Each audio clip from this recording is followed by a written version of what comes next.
Welcome. Thank you for joining.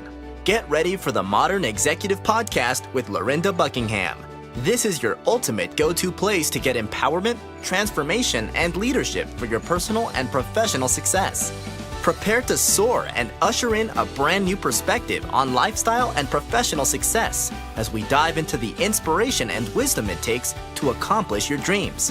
Polish and perfect your methods as you discover your true potential. Let's take the journey of freedom, balance, and faith for success together. The journey starts now.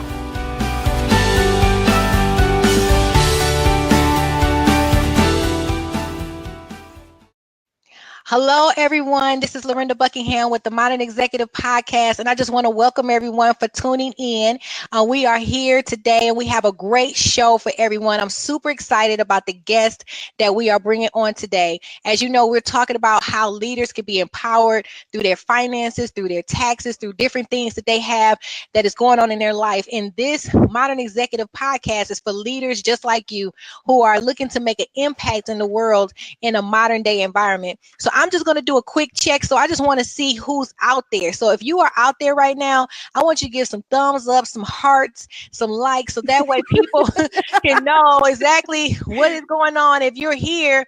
And I want you to just let us know if you're here, so that way I know that everything is working fine. Okay, I see people, they're tuning in. How are you? You're there. And I'm going to go ahead and bring in our special guest.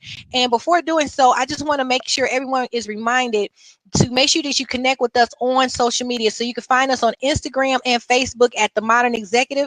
You can also find my business page, Lorinda Buckingham business page. We also have upcoming events. We have the Modern Executive Leadership Success Group that happens on the fourth Thursday of every month at the Hampton Inn in Fayetteville, Georgia. So if you're in the Georgia area and you want to continue to grow with like-minded leaders, this is the great place for you. This is a good place for you to get with like-minded individuals and to grow as a leader.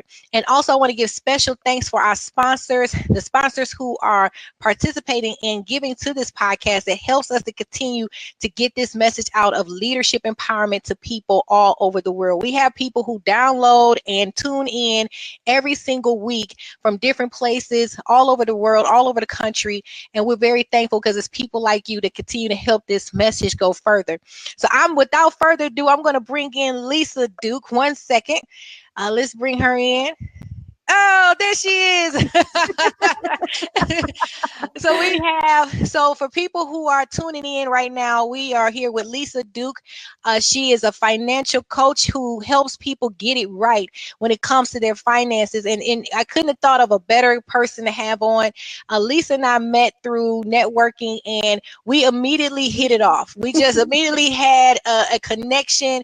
We had a vibe there, and she just has such a passion to help people to grow in their finances, to grow as leaders.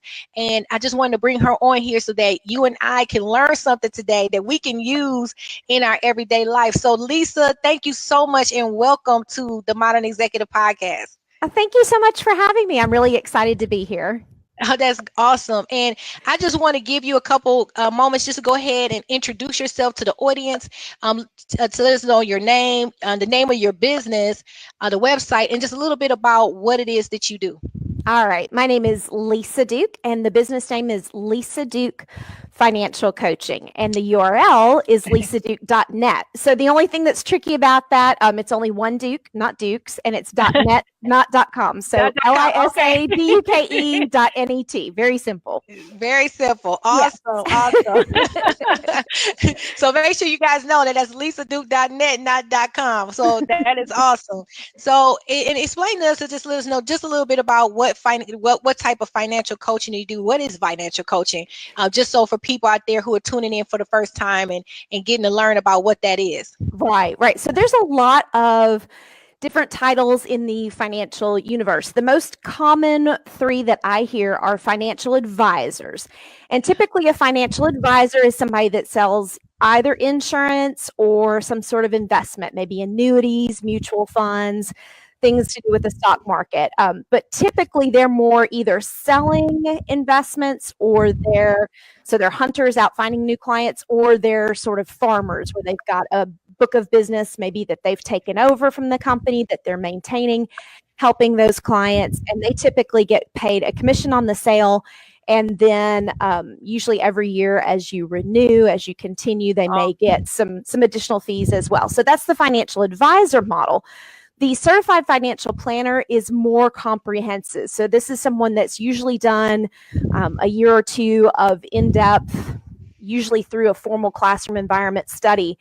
And they may or may not sell things, but they have a real comprehensive financial background. And if you are running a mid-sized business, you have a really complicated estate, maybe, you know, if it's a guy who's got a couple of ex-wives and kids from each marriage, right? So you've got a fairly complex financial situation. He has things that's going on. Yeah, he's got a lot of drama.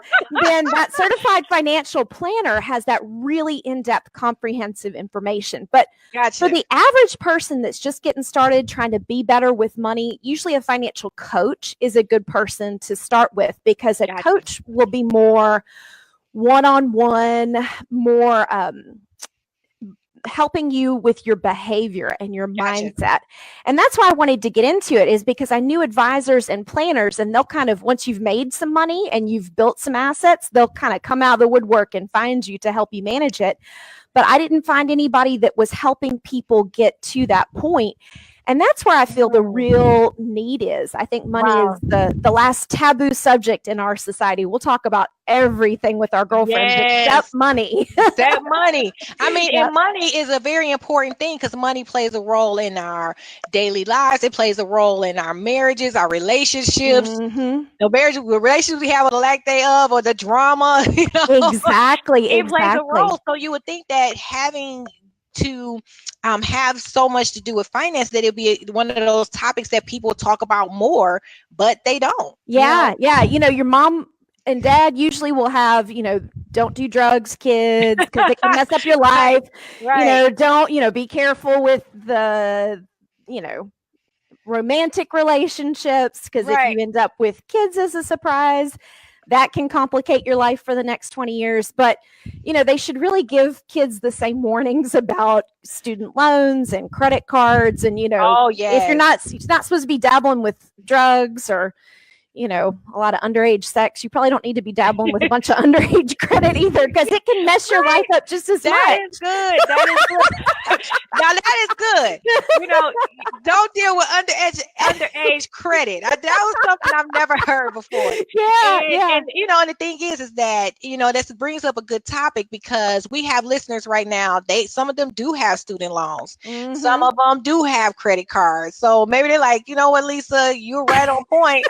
But it's a day late and a dollar short. So do you have a solution for me? And, you know, and is there something, especially if somebody has bruised credit? What if they made those mistakes and now their credit is bruised? What do you have to say for those people? Because I know they have some questions. Right. Well, you know, I pull a lot from Dave Ramsey, because he's kind of the king of helping people get out of debt. Yes, I love Dave Ramsey. He's amazing. Everybody likes Dave Ramsey. Exactly. And you know, you've been either watching it or listening it too long when you start to know what Dave is going to say, and you know, somebody's telling his sob story, and you're like, oh, Dave's going to tear her up. He's going to tell you. You already know, like, he's going to go in almost immediately. It's like it's like you hearing that person talk. You're like, oh, why did you say that? Why did you say? Oh, Dave's about to go. Like, have you never watched this show before you called in? Yeah. But what he says is, if you find yourself in a hole, stop digging, and that's the big turning point for most people in their financial life. If you've been going from, you know, line of credit to line of credit to line of credit, trying to keep all those plates spinning, then the biggest thing you have to do is stop. And you need to, save a little bit of cash on hand for emergencies in your checking account, if you can keep your hands off of it, or in a savings account. So if something happens, you don't have to go back to those credit cards, but you have to start living within your means, and it's not fun. Yeah. It's no fun. No, It's so much fun to just go out and get whatever you want whenever you want it. But again, it's like the drugs and other things, is you can get into something now that feels good, and then you have consequences for years and years and years. So if you find yourself already in debt, try to lock up those credit cards, hide them from yourself, get a little bit of cash in your checking account or your savings account, so that if you have a legitimate emergency, flat tire, something like that, you have some resources to draw on. And then get used to living on what you make, and start carving out a little bit of your money to start going towards that debt and start turning the tide. So instead of that net worth number going down, you can start to build it back up.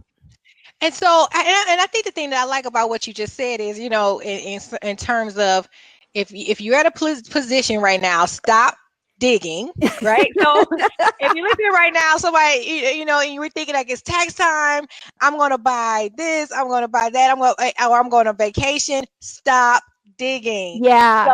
This would be a good time that if you're going to get a tax return, if you are about to come into some money, or if you feel as though you need to get your finances in order, this is a good place to just kind of pivot and say, from now on, I'm not going to accumulate any more debt. Exactly. And I think that's great that you gave that tip. Yeah. I've heard a lot of people saying that tax refunds are not as big as they have been in the past.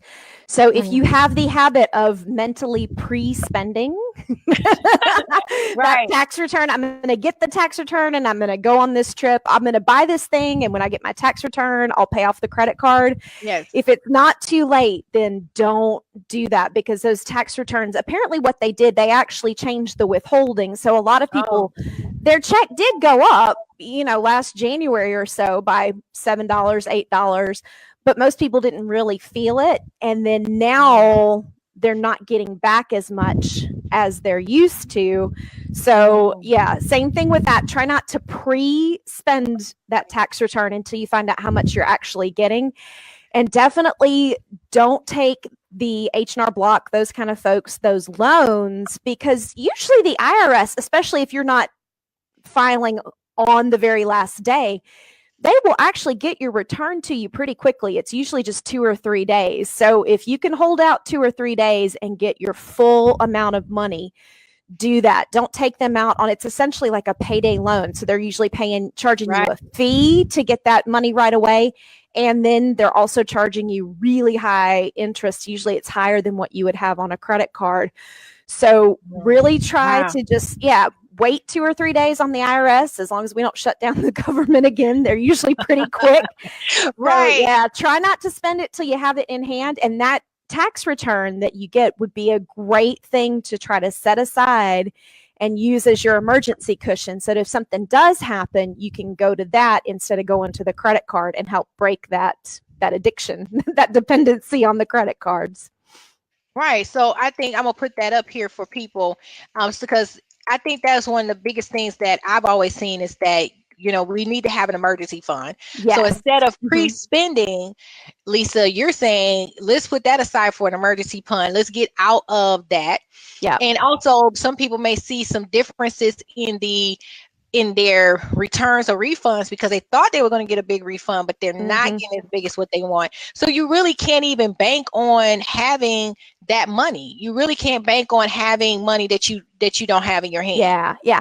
Well, and to some degree, that's a good thing, because if you are in the habit of getting a large tax return every year, it basically means you've been loaning that money to the government every year and you're not making any interest on it, right? They took it out of your check little by little and then you get it back, but they're not paying you. Think about the credit cards. A lot of times it's, 22% interest, 28% interest. So you're paying 28% interest. They're paying you 0% interest. So you want to try to, actually a tax return, while it feels like a windfall, you're actually just getting back money that you loaned to the government and you didn't make anything off of. So it's not a great, from an investment strategy, it's not a great habit to be in. So try to use this year as your opportunity to break that habit if you can.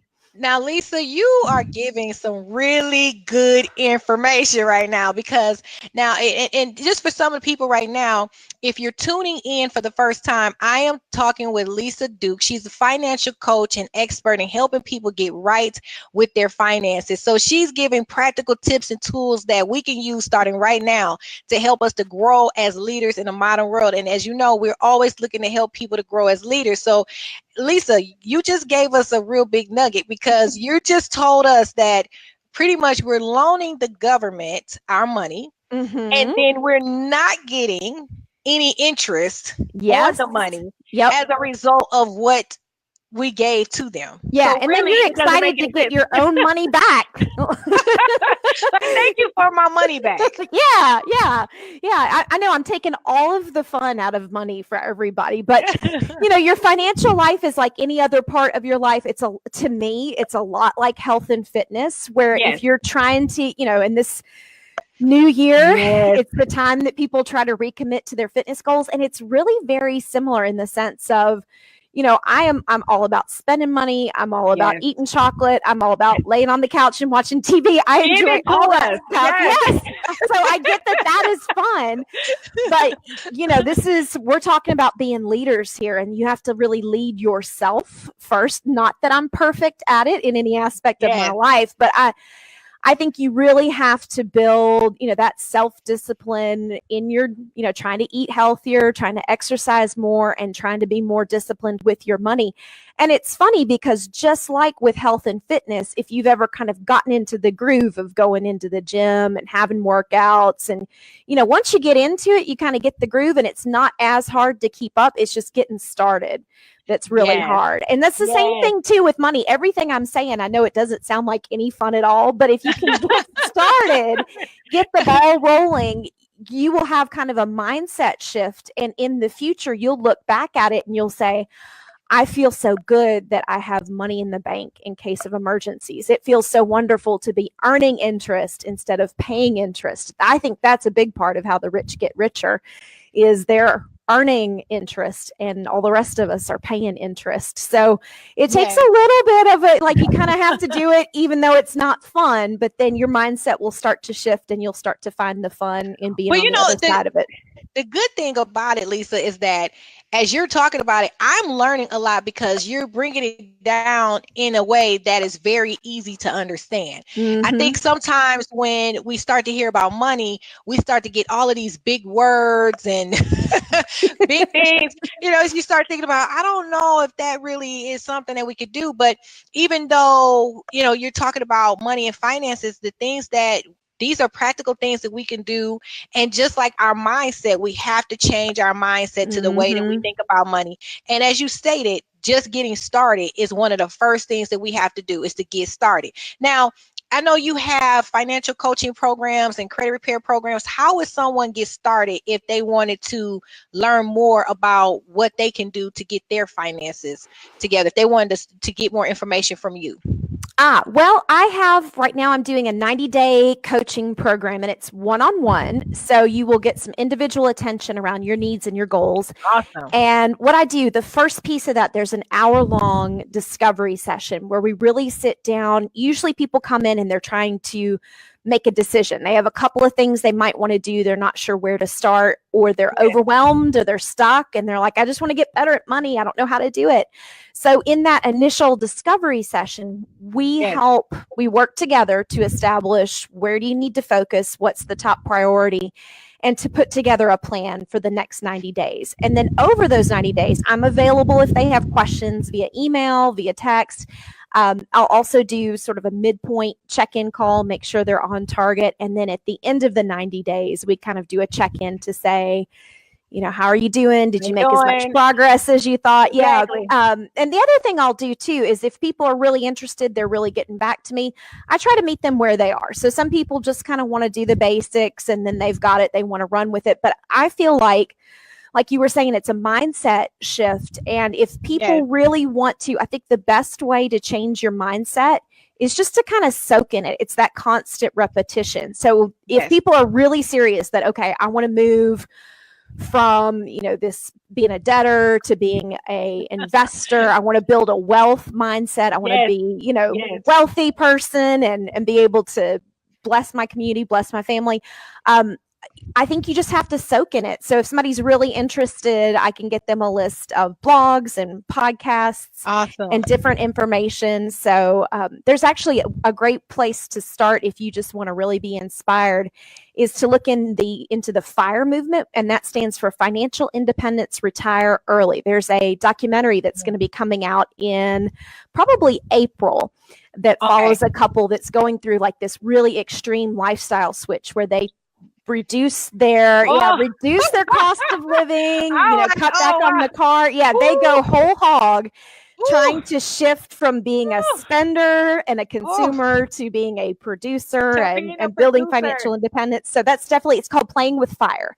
So that's something that the community is really excited about to definitely be looking out for. Oh, that is so awesome. And I think that what you're saying is so important, because I think like that first 90 days, at least getting people started on the right path is so important. So like when someone gets started, then they know, okay, I get this amount done, I can have that amount done. And then they don't feel as if they're not winning. It actually gives a person small wins. Exactly. And I think that's something that's really good. And, for people who are tuning in and listening, we're here with Lisa Duke, and we're talking about how we can get it right. Exactly. We're here to get it right with our finances, because we have to be people who are setting up wealth and a legacy. And the thing is that this is a good conversation, because a lot of people, they don't want to talk about finances. They don't want to talk about a budget or financial spending plan. Yes. And so it's a financial spending plan to make sure that they have everything that's necessary. So I think that as leaders today, we have to set up a legacy, because a lot of people are in a place where they're not able to grow because they don't have the financial means.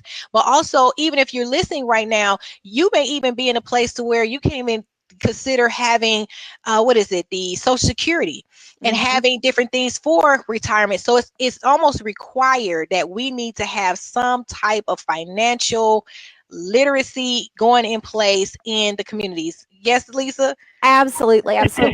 I personally think Social Security will be around in some form as we get to that age. We don't know what form. I don't think you want to live off of just that. Again, you're empowering leaders. These are people that are used to excelling. They're improving their lives. They're not going to want to take a big step down in lifestyle when they get to a certain age. So the bad news is there's no guarantee now that you can turn 65 and keep living your regular lifestyle without working. The good news is you don't have to wait until you're 65 to build financial independence. We see a lot of people in the FI community that are getting really serious, really high savings rates, and they're building up a big pile of money in 10 years, 15 years. And some of them are retiring in their 30s and 40s. Wow. Yes. So they're going on maybe to start. Yeah, I know. And I'm already in my 40s. We cannot go fast on that point, because there's somebody listening to this right now, and they're like, wait, hold up, wait, back up. Did she just say 30s and 40s? I'm backing up the truck. So really, I mean, that means that even if someone is listening, they're millennial, Gen Xer. Yes. That means that millennials, Gen Xers, they can grow in their finances. And I think that if a person gets started early, they can really set up the right trajectory. But there's also options for people who may have started later and maybe did not get started as early with their getting their finances together. And really, overall, it's never too late. I mean, if you're out there and you're the modern executive, you're always in a position where you're constantly working, you're constantly moving forward to be empowering, to empower other people. And what better way to empower other people than by getting the financial cushion that we need? Lorinda Buckingham will come back and continue with this message in just a moment. But first, I'd like to tell you about a digital series being offered called The Modern Executive Success Blueprint. This is 6 of Lorinda's popular building principles on achieving professional success, covering topics such as discovering your best story, conquering fear, turning your passion into profits, and more.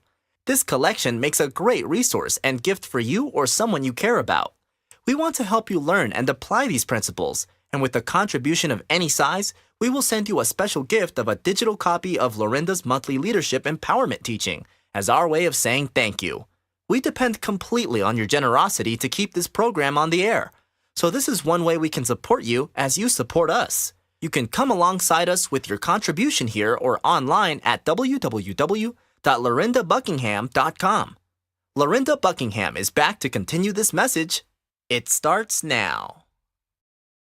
Right. Let's talk about what it is that we can do. Let's talk about some of the things that can happen if we were to get our finances together. So I know you have clients that come in all the time. What are some of the goals or the dreams and ambitions that you think that some of your clients have, that some of the listeners may have some of the same type of dreams or goals? Right. Well, one of the things that I do work with clients on is trying to help them identify their values, because especially some of the younger clients, we're all so busy. Everybody's just trying to work and fix dinner at night and commute. And so we don't have a lot of time to really sit and be quiet and be thoughtful and think about what our values are. And so one of the things that I do actually have, it looks like a deck of playing cards, and it asks you questions. It has statements on the front that says, okay, and you sort them out. You say, these really sound like me. These don't sound like me at all. These other ones are kind of in the middle. And then you take the ones that sound like you flip them over and you sort them based on values, and you will find they kind of group together. And it's the kind of thing that once somebody gives it back to you, it's obvious. But if you're trying to come up with it on your own, you might not have ever realized how you're actually making your decisions. So that's one thing that we do, is try to really help clients identify their values. And then we look at the spending and we say, does your spending line up with what you truly value? You say your children are the most important thing in the world, but you're going crazy at DSW or buying all your modern executive shoes, and there's nothing in the college savings for the kids, and they're 15 and 16. So do you really and people don't think about it that way, but you are trading your day, you are trading your life energy for money, and then you are spending your money hopefully in accordance with your values. And again, we're all so busy, we don't sit down and think about it. But if you say family is the most important, if you say education is important, if you say that having a decent retirement and taking care of yourself in the future is really important, then you have to put those things at the top of the budget. Your spending will always ratchet up to eat up any raise you get, any bonus that you get. So you have to take that out first and then live on what's left.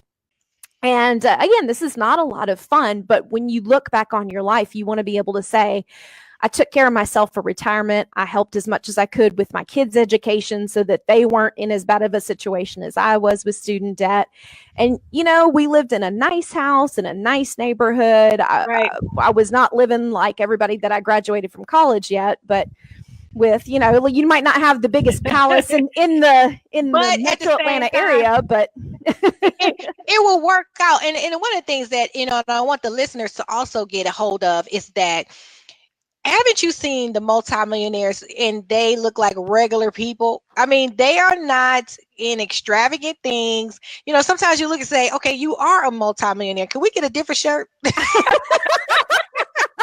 Yeah, that's how they became multimillionaires. Can we get a different? I mean, a new shirt is not going to hurt you at all, because you have $1 billion. I mean, you can give me some of that. Adopt me, okay? I grew up in Arkansas, and Sam Walton, the founder of Walmart, was famous for driving a beat up old pickup truck and just being a real humble, down to earth guy. So yeah, you do want to enjoy your money a little bit while you're alive. Don't go too crazy to the other extreme. But yeah. But you got to do both. You got to do both, because sometimes it's good to pay yourself and to enjoy yourself. So, I mean, even if you are financially being frugal and responsible, we can also put some money aside for ourselves. So we can put some money aside so that we can spend for ourselves. Get that one little shirt, or ladies, if they want to get a lip gloss, or men, if you want to go play a little round of golf or do something, then you can have that within your means. Absolutely. You have to have a little fun along the way as well. You have to enjoy the journey. So it's really about, it's tricky for especially our generation because a lot of us are paying for yesterday, today, and tomorrow out of the same pot of money. But you have to do it. You're the only one that's going to be able to solve that problem for yourself and set you up. And you're right. It's The Millionaire Next Door. It's a famous book if you are familiar with it, but it's really a classic. And it talks about those people that, live modestly and aren't going crazy. And then they're just quietly building wealth. They say, I believe this was Dr. Brad Klontz that did this study. I think this came out of his book, but they say 75% of the people who become financially independent, who become wealthy, believe that saving for a rainy day is important. So that tells you how important that value of saving money is. Saving that money and just taking a little bit at a time. It doesn't have to be a large amount of money. Like one of the things I started noticing is like if we just cut back on fast food or cut back on certain extra expenditures, we can save so much money additionally per month that can go towards a college fund, that can go towards a new business, that can go towards something else that we need to have, or like a rainy day. I mean, there's so much that can be done in this day and age that can help us to be empowered financially.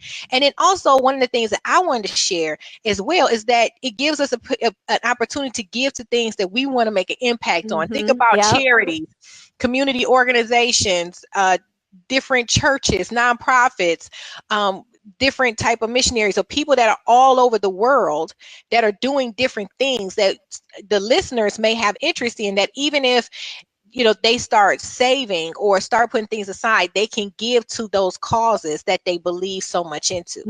And it allows them to be leaders, not just in their work life, but in their community as well, and to have an impact. And have an impact on everyone. And also, for people that are out there, as we're talking about finances, and a lot of people, like we said, if you're millennial, Gen X, or baby boomer, no matter where you are, it's not too late. It's not too early to get started. And one thing to know about what Lisa Duke offers is that she offers a type of coaching at the ground up. So even before you get to those assets, or maybe you in a place where you need to get your credit repaired, or you in a position where you need to understand how to work with your money, Lisa specializes in helping people to get it right and get it together. And we're having that conversation today. And I think this is going to really help a lot of listeners with stuff, because they're getting a lot. And I just want to ask another question is, you have a great background in so many different areas. What inspired you to get into financial coaching? Because I know there's someone out there right now. And again, it is a delicate topic. It is we start talking about money and people get personal about it, and they're going to want to know you a little bit. Like, who are you? Because if I'm going to come call you, I want to know, like, is she the girl next door? Who is she? And then what made you want to help people with their finances? Yeah. My background, my parents, I'll be totally honest. I picked good parents. I like that. I picked good parents. I started making wise decisions early. And so I'll recognize there was some privilege there. We grew up upper middle class, at least for the small town in a rural environment that we were in. And so we were not scraping. We were not desperate. We never went hungry. And so we were very fortunate. The trade-off is, and I think this is, again, important for a lot of your audience as they start raising their kids, they're trying to provide this wonderful life, but then think about the standard that you're setting. Where you hit in your 40s is what your kids, as they graduate and go off to school, think is normal. That's kind of their mental starting point. So you're trying to give them the big house, the big mansion. They're going to come out of college and they're going to try to live in an apartment as nice as the house you were in. And you're setting them up to really feel a little inadequate. So yeah, that is a great point, because and I want to take some time on that just a little bit, because there's someone watching like, wait, don't go too fast. And somebody listening like, don't go too fast. So, because really what you're saying is that in one sense, you may have people who are, maybe well off, maybe they were in middle class, so they didn't have to struggle as much, but then their kids go to school and then they got to go start off, and then they they're thinking, oh, I'm going to live the same way mom and dad live, and they have to start off with an apartment. Yeah. And they don't remember the apartment that mom and dad were in their 20s, where they were like scraping together enough quarters to try to get ramen noodles. They just remember those last couple of years when you were in the big McMansion trying to provide them all of this. And again, there's nothing wrong for that. I understand that in the US, housing and schooling are really tied up. So, and I don't have kids, so I don't want to get into tell other people how to raise theirs, but I did used to be a kid, and so I think that qualifies you a little bit. That qualifies So because we grew up that way, we kind of had a taste for. We were not super spoiled. We could have been more spoiled. We didn't have like new cars when we turned 16 or anything like that. But we did kind of have this expectation of, if you need food, you just go get it. If you need stuff, like it will just show up. And we did not talk about money as I was growing up. My parents were really clear that their money was none of my business. Wow. Okay. And we probably should keep talking with that, because it's someone right now. Their parents didn't talk to them about money either. And I think like not talking about money is a problem, and something that happens whether people have things already and they already established, or even if people are in a low income environment. Not talking about money is still an issue. So it's still a problem when people are talking about money. We beat ourselves up and we say, oh, I'm not doing this very well. It's like, well, you never had a class in it. Mom and dad never had, like, they had the talk in other areas, but they didn't have the talk about money. They had to talk about money. And it probably wasn't because they were trying to be mean. It was either because they didn't know and they didn't want to admit it, or they just didn't think about it. It seemed obvious to them. So yeah, that's again one of the last taboos. People don't want to brag, and they don't want, to overshare. They don't want to bring their kids in if they're having financial problems and stress the kids out. But to the degree that you can let your kids earn an allowance in exchange for doing something, or have a little baby side hustle, right? Like they're out mowing lawns over the summer, or they're working a summer job. I think it helps them tie money, like I do stuff and I get money, and then I make choices with the money, and you can help them at each step along the way. Whereas my parents, and they weren't wrong, their attitude was, your job is to be a student, and you can make more money off of a scholarship than you can off of a summer job. And they were absolutely right. I got a scholarship from the school that I went to that paid half my tuition. Wow. And awesome. I could have worked every summer and not earned that amount of money. So their strategy paid off, but then it left me as a young adult kind of lost when it came to money. I got, I did get an offer letter for my first job after graduation, and I went and bought a car because I needed a way to get, to work.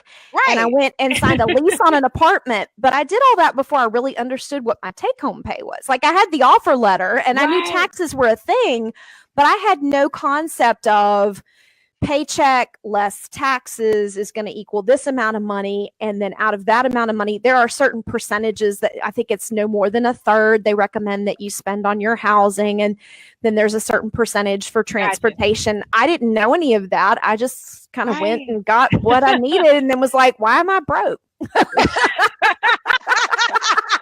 I don't understand. Exactly. Like, what happened to all of my money? It's like, what happened?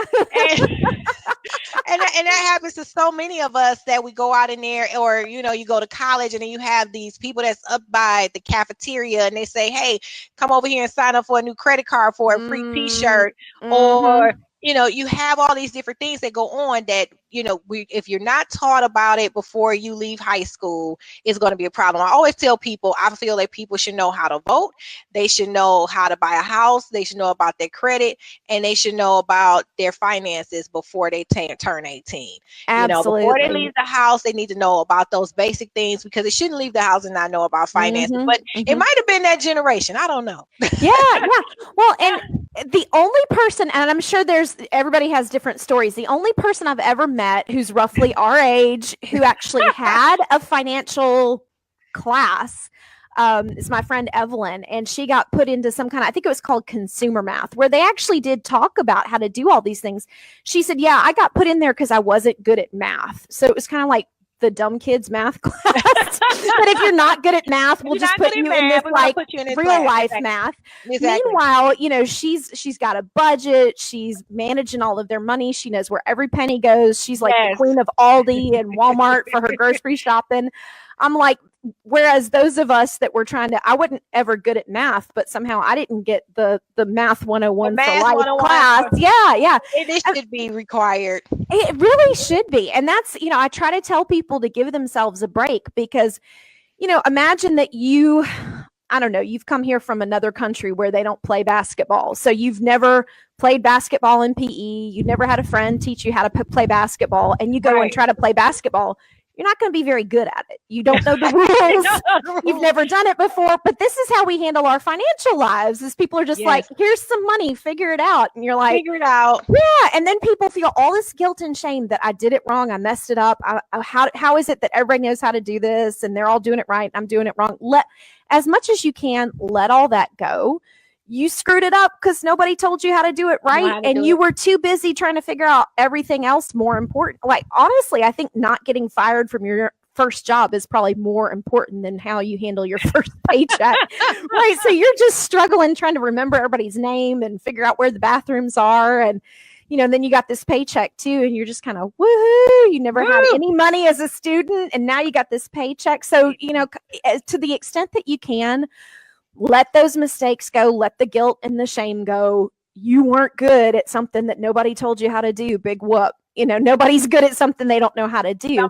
Everybody has that. Exactly. So but you got to at some point you do have to step up and take responsibility for it and reach out and get some help. Whether that's, you know, maybe you go back to mom and dad and say, hey, how do you do this adulting thing? You know, the thing that requires maturity. Like, how do you do this again? Yeah, find a mentor in your life. If it's not your parents, if they're a hot mess, you know, and they can't help you, they're, you know, opening credit cards in your name. You don't want to ask them for help. But maybe you've got grandma or you've got an aunt, or even if it's somebody in the community, there's a lot of entrepreneurs and successful people out there who will take you under their wing if you approach, you know, not everybody, but if you approach them and you say, you know, hey, seems like you're pretty good at being an adult. You've been doing it longer than me. Can you help me out? And most of us are just delighted to feel competent. That's the big secret. Those of you that are in your 20s, those of us that are in our 40s, we still don't feel like we know what we're doing. And so when we realize we do know something that you don't know, it makes us feel great. We're like, oh my God, I do know something. Let me share. Something. Like I got something right. Yeah. They're just excited to share. So, you know, don't be afraid to bring those topics up, and with your friends too. You know, I think the more we can break down those taboos, we start sharing, you're going to find somebody in your circle that's maxing out their 401k and has an emergency fund and thinks that's just what everybody does. So, you know, find those mentors around you. And if you don't, find a financial coach in your area. And I think that's really a good starting place. Like you said earlier, the coaches tend to more focus on real life, day-to-day money management to get you to the point where you have extra money and you can invest it. And then at that point, we'll hand you off to an advisor or to a planner. But you've got to get the basics in line. A lot of times people want to skip. They're like, oh, I think rich people trade options, so I'm going to skip paying off my debt and build an emergency fund and just go and like trade options. And like, no, you gotta build the foundation. You've got to, you know, crawl before you walk. You got to walk before you run. Yes. So you got to get that foundation in place and then worry about the fancy stuff, but start with the basics. Well, that is awesome, Lisa. I mean, you've given us some good nuggets. And before we get out of here, and I know that people are like, I need to get in contact with you. Again, this is all about making sure that they're empowered. Do you have a website? I'm going to put it up on the screen for us. Do you have a website that people can reach you if they wanted to get a consultation or just to get more information? Sure. It's just lisaduke.net. So lisaduke.net. And my email address is lisa at lisaduke.net. I believe there's a contact form on the website, or you can email me directly, and I'm happy to email you back and share the information I have. So we got a little bit we started talking about my background and got a little bit off track. My husband and I actually own an IT consulting business. So through that, we had some questions about setting up benefits for employees as we were starting the business. And we got connected with a certified financial planner. He was really our mentor. And that's how we learned a lot of this and really started to change our mindset. And that's what got me started studying, reading books, reading blogs, listening to podcasts. That's what kind of helped us make that mental shift. And so that business is still ongoing. This is, kind of in addition to, but I feel a real sense of mission around this, around breaking these taboos, helping people get on the right track. And so, even if you don't have enough money to sign up right now, please do reach out. Check out the blog. I'm going to be adding more to that soon. Awesome. I'm on Facebook and Instagram and LinkedIn. And so check out what's out there, and I'll try to add more, but reach out with your questions, and I'm happy to help if I can. Awesome. Thank you so much, Lisa. I know I've learned a lot today. And I learned a lot today. I feel empowered. I feel as though the listeners today have received some great information that they can take with them and actually start using. And that's what is unique and different, empowering about this podcast and just what we do with the Modern Executive Group. So I just want to thank you so much for coming in here, and I'm just going to go ahead and put you on pause real quick, and we're going to close out.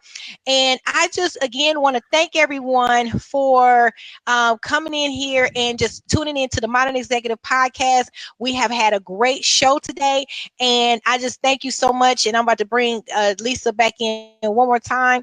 And and if you are connecting with us on social media, make sure that you connect with the Modern Executive on Instagram, the Modern Executive on Facebook.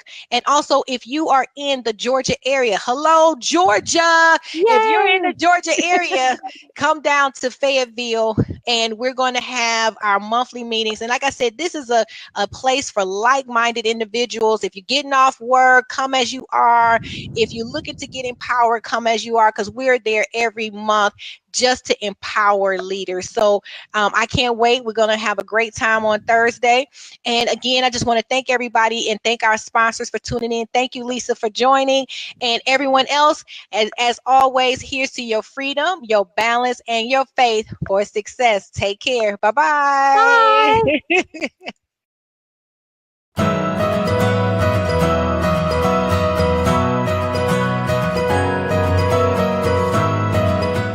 Thank you for joining Lorinda Buckingham. Join the tribe and the movement. Connect and follow Lorinda on social media. And be sure to subscribe today so you don't miss one thing that could change your lifestyle or professional success. For more amazing series and products, to book Lorinda for your next event, or to work with Lorinda, visit www.lorindabuckingham.com. So, now it's time to go out there and grab your dream and live the life you desire. Here's to your freedom, balance, and faith for success.